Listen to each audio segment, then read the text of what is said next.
Continuing our discussion of last night's College World Series finale as the Tennessee Volunteers are the national champions for the first time in school history. If A&M had done it, it would have been their first baseball championship as well, but it goes to UT, who also wins 60 baseball games in one season, a remarkable feat, and they are the first number one seed in the NCAA tournament to win a championship since the format change back in 1999. Miami was the number one team going into the tourney that year. They won a title. Nobody has done it since until last night. To discuss that and more, we welcome back onto the program Mitch Light, covering college baseball and more for The Athletic. Always good to have you, sir. How big a deal is this for Tennessee and the Southeastern Conference? Yes and yes. It's a huge deal, obviously. And I don't blame the SEC, but any SEC-adjacent Twitter feed was promoting yet another national champion. The fifth different SEC school to win the national championship, which is amazing in itself. And I don't tweet a lot, but as I tweeted last night, it would be 7 different champs in 7 seasons if Arkansas would have caught the pop-up off the first base line in foul territory at Charles Schwab Field in 2018, if you guys recall. Yep. Literally with 2 outs in the ninth inning, needed to make one defensive play to win it. They don't catch it. Oregon State ties the game, wins game 2 and 3.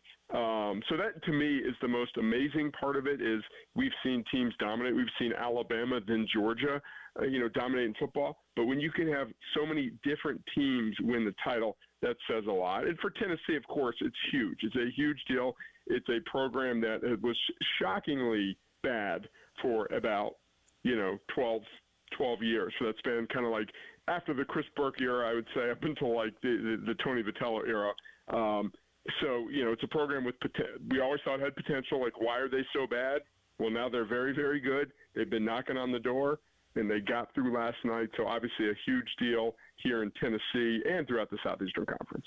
And when looking at this team in retrospect, I know, it can be easy prisoner of the moment when talking about a certain champion's place in the sports history, but Jay alluded to the accolades. I mean, 60 wins, SEC regular season and tournament champion, number 1 overall seed, and not only won the College World Series, but won the College World Series in a year in which it was all SEC and ACC teams.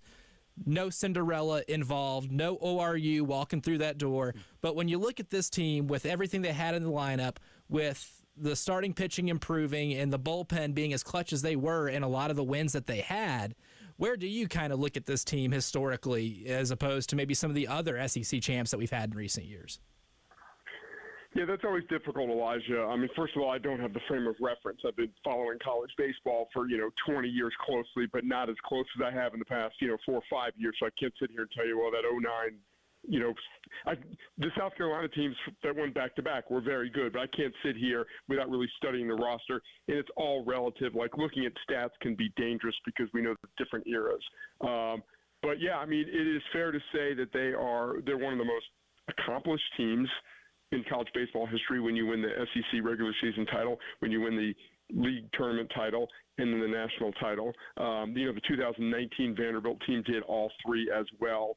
I think you make a very good point, though, that winning this field is maybe the most impressive of the recent champions from the SEC we've seen, because they all, like I said when I talked to you guys earlier, every time I talked about this, you literally could make a case for every team in the field to win the national title this year, and you just couldn't do that last year. I mean, Oral Roberts was a great story. They weren't going to win it. Every year there's 3 or 4 teams that are hot, but you look at it, they don't have the depth on the mound. They can't win it. This year, like I thought the Florida State-Tennessee game, maybe you could argue, and the winner of that game in the opener was going to win the whole thing. And Florida State was the number 8 seed.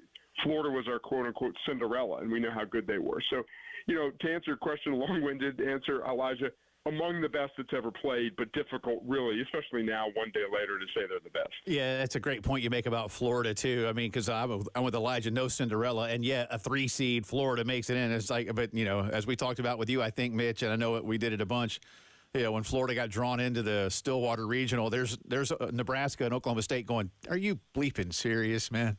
And then they go to Clemson. Are you bleeping serious, man? Yes, we're serious. Yeah, we're Florida. Exactly. So Mitch Light is with us talking college baseball. I mentioned this at the top of the show. Tennessee fans will certainly celebrate and revel in this, but they'll do it a little pensively because there's no question that the University of Texas is going to come after their guy. Now, how hard and exactly with what kind of fervor that happens, I do not know. But where do you stand on that in terms of Texas yesterday announcing this? No coincidence, Mitch. You've been in this business a long time. They knew what they were doing, and a lot of people think that these guys that coached last night might be Texas's top two candidates. Yeah, I mean, this is a huge story. Like, imagine if something like this, the magnitude, happened in college football. A program like Texas, because it's the same similar type program in football, on the day of the national championship, and we're going to choose between Nick Saban and Kirby Smart for who we go after. So, just an enormous story, and I can't see it happening. And Joe Rexrode, who writes for us at The Athletic, and Elijah knows well. He was out there, and he believes that.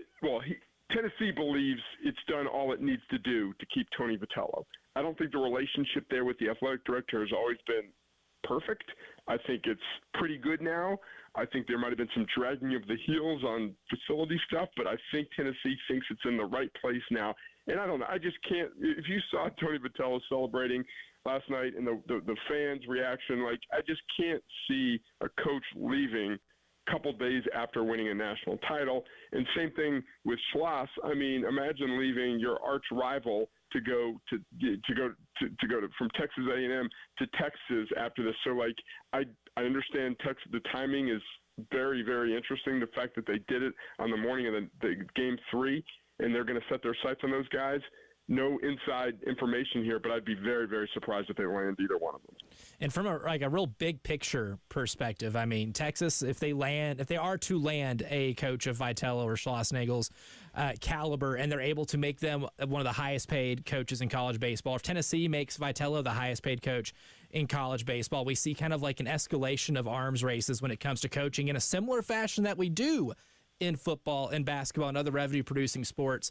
With that going on, with the ACC and SEC dominating the landscape like they have, but there still being a decent amount of parity, what do you think this kind of says for the sport of college baseball and its growth? I'm literally editing a column that I had to put down when the phone rang to talk to you guys, from Mitch Sherman, who covers Nebraska football for us, but he lives in Omaha, so he's covered the College World Series. And he wrote a column on the SEC's dominance and how it's not just, it's basically all sports. The money, the resources are there for all these sports, and the gap is getting bigger and bigger. So, you just look at like you said, Elijah, the coaching salaries are going to be astronomical now. I mean, I think Tim Corbin's the highest paid coach in the country at $2.3 million. I would suspect Tony Vitello will be over $2 million soon. Maybe Schloss will be over 2 as well. So people are seeing what this sport can do for a fan base, the type of money it can bring in.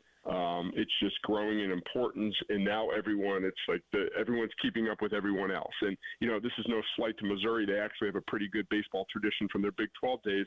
But if you look at the league now, 15 of the 16 fan bases probably think they should be in Omaha 2 out of every 3 years, and you can't say that about football in the SEC as good as it's been. You can't say that about any other sport. I guess softballs you can, because all 13 teams made it this year. So I just think it's a monster that continues to grow, and the fact that the transfer portal exists and these teams are able to plug holes year after year. It's like in the past you might go and say, we lost 5 key contributors. We might be a little weak at the corner outfield spots and second base. And we're going to have to – well, now you can go in the portal. And there's no guarantees, obviously, in the portal, but you can attempt to plug holes and improve your roster. So there's just fewer weak teams in the SEC every year. Mitch, I agree with you what you said about where Vitello is. I told Elijah my prediction already today on the show is that by Friday he's the highest paid coach in America, not just in the SEC, or anywhere. I mean, of course, that's going to be the SEC probably for baseball, but I wouldn't be surprised if he's touching near $3 million, especially if Texas wants to have a bidding war. So I'm anxious to see where that one goes. If it's not Vitello or Schlossnagel, and I don't think it's going to be Schlossnagel, who else might you be looking at for the Texas job? Well, I don't want to anger your neighbors up in the upstate there, Right. but I would call Eric Bakich, and I'm sure he's very happy at Clemson. It's a great job. He's had 2 great years. I've known Eric Bakich since he was an assistant at Vanderbilt when he was 24 years old, and so I'm not just saying this because I know the guy. He is a fantastic coach. He has the right temperament for any job in the country. So he would be my if the 2 guys coaching last night were the first 2 calls, he would be my 3rd call. So it just again, I think he has what it takes there. So there are a lot of good.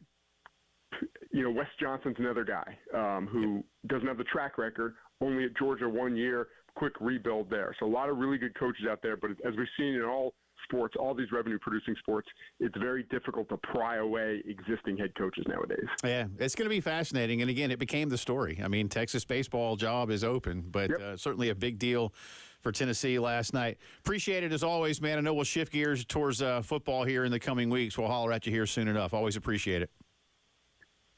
All right, guys. Thanks for having me on. Take care. Bet. That is Mitch Light of The Athletic. I should have asked him, is he going to be at Media Days? I already asked. Off air. He will not be. Okay. The Athletic is sending a plethora of writers, but he will not be one of them. Okay. All right. Lots more to do as the postgame show rolls on.